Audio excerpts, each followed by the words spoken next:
करानवा दिहलु तू जानवा ए हो मालती मोर। कवन करानवा दिहलु तू जानवा ए हो मालती मोर। दू घर के कके बर्बादी गईलू दुनिया छोड़। दू घर के कके बर्बादी गईलू दुनिया छोड़। हम नहीं जननी सब के दुखवा तना देबू कठोर। हम नहीं जननी सब के दुखवा तना देबू कठोर।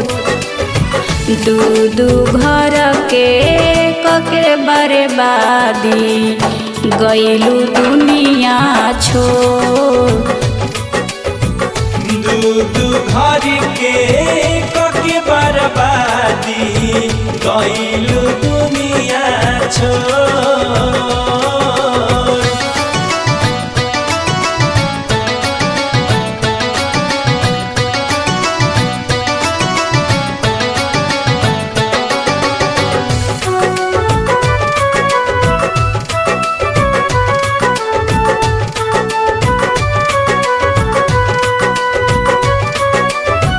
हंसत खेलत जिंदगिया के तू तो कोई दिहलु खून हो।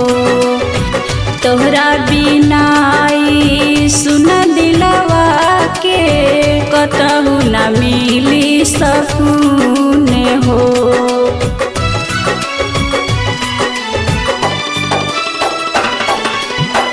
हंसत खेलत जिंदगिया के तू तो कोई दिहलु खून हो।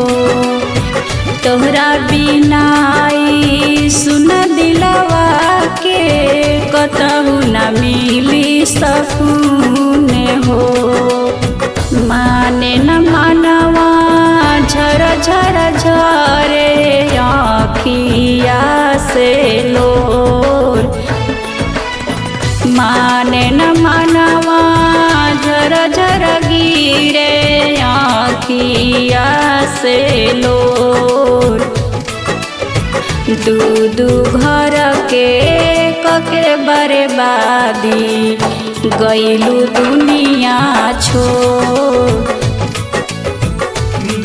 दू घर के कके बर्बादी गईलू दुनिया छोड़।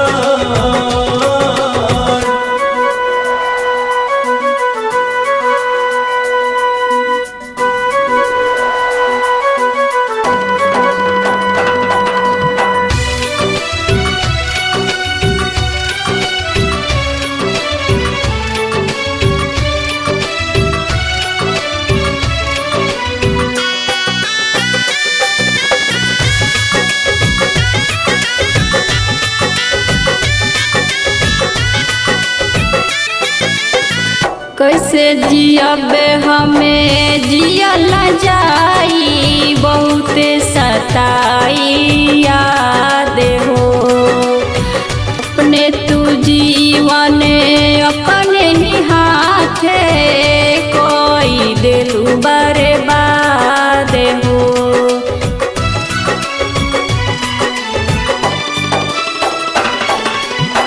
कैसे जियबे हमें जियल जाई बहुते सताई याद हो। अपने तू जीवन अपने ही हाथे कोई दिलु बर्बाद हो। कोहेली चांदा काहे सबसे मुहवा ले लू मोर। कोहेली चांदा काहे सबसे मुहवा ले लू मोर। दू घर के कके बर्बादी गइलू दुनिया छोड़।